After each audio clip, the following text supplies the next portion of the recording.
What's up, y'all? I read Concrete Island by J.G. Ballard again. I know it's like I just read Crash and everything and did the review, but I was at work and I had a 5-hour shift, so I was like, the audiobook was 4.5 hours thereabout.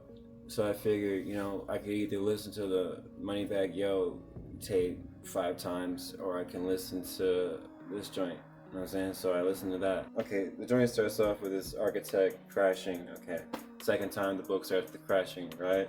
In his publication history, this directly follows the publication of Crash. First name Maitland crashes into some like triangular joint where a bunch of like overpasses and highway whatever where they all like intersect into this little triangle of land, you know what I mean? It's in London again. After the crash, his leg is busted up and he's like, oh, am I awake, am I alive, yada yada.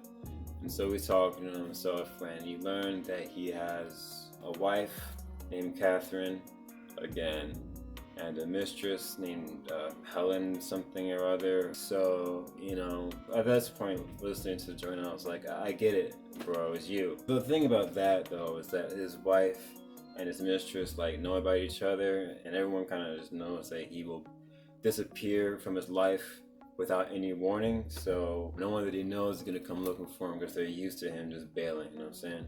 So he's like, I better flag someone down. So he takes his busted leg and he climbs up this little plane of grass to where he crashed over.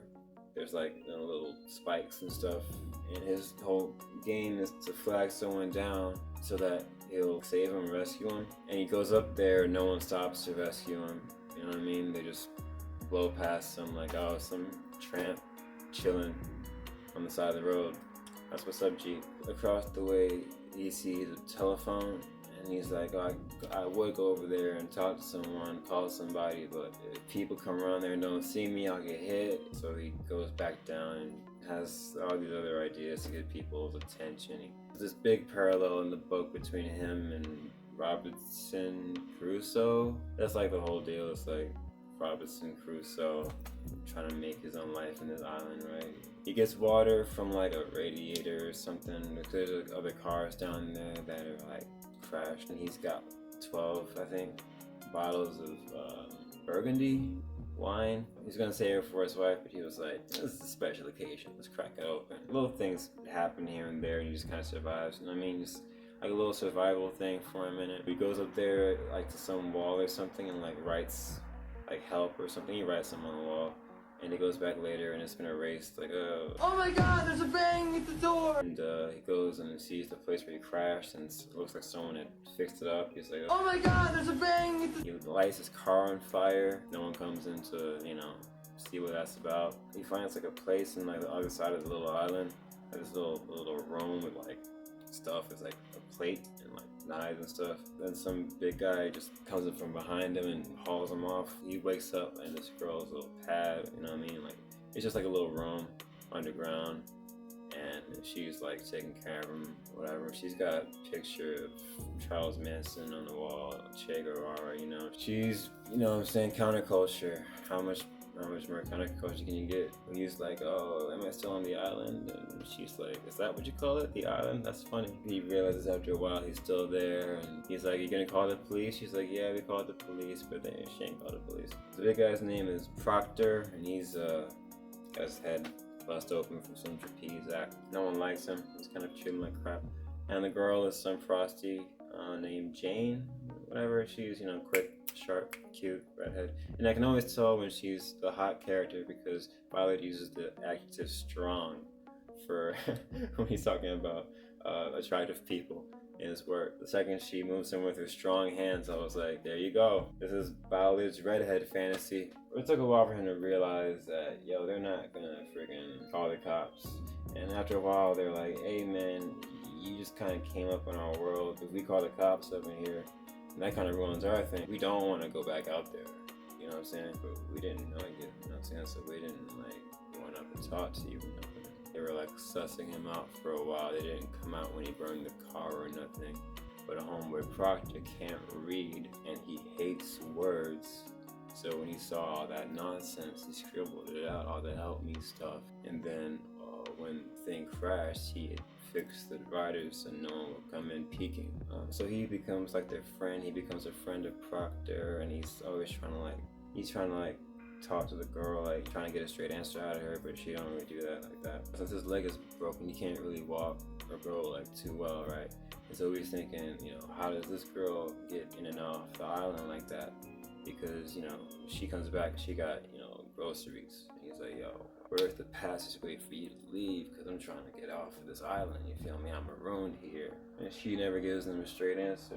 Well, he figures out, I've got to take, control of the situation. I've got to learn to control these people. And so he does, he starts to play the heel to everybody. Instead of, being Proctor's friend, he pisses on him because, the police used to piss on him or something. That makes Proctor subservient or whatever. I don't know the logic, thought process with that. And then he does some other stuff to that girl, and the girl is like, all right, then we'll do whatever you say or something. And then the latter part of the book just plays out like that, where they're his servants. He tricks Proctor into writing "Help Maitland" on the wall in big letters by teaching him to read and write, and saying that was his name. Proctor was carrying Maitland for a minute, and then Maitland started to heal because he'd been on the island for a week or two. Proctor felt like if Maitland's gonna leave, more people will come back to the island, and then it'll be bad for Proctor, because, you know what I'm saying? So he just figured, I better just kill myself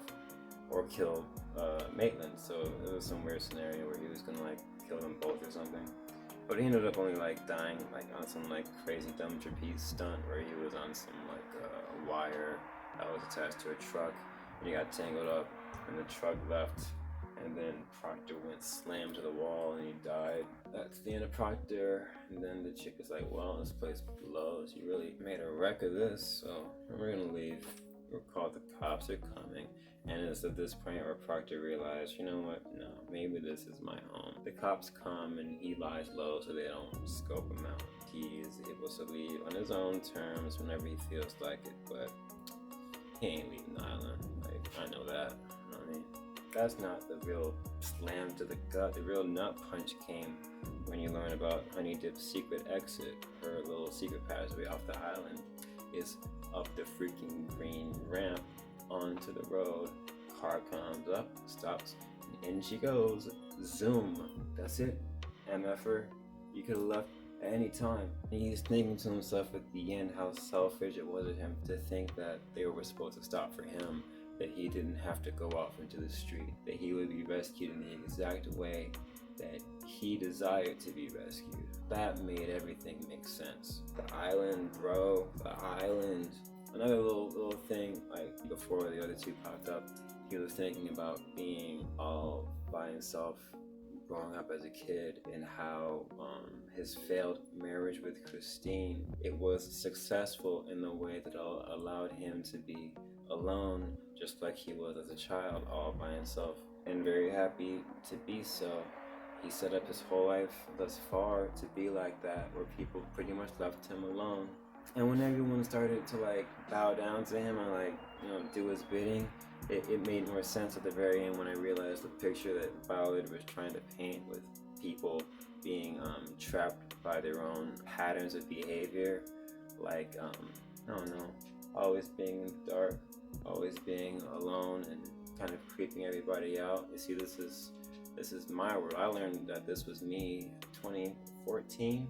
All those type of things were popping in my head, all those issues that crush me in my mind that can be solved with common sense solutions that I just don't do because I want it to happen my way. I don't want it to happen the way that it can. Because up until then, when he pissed on Proctor and Proctor didn't immediately rip his dick off, I was like, this is the stupidest thing I've ever heard in my life.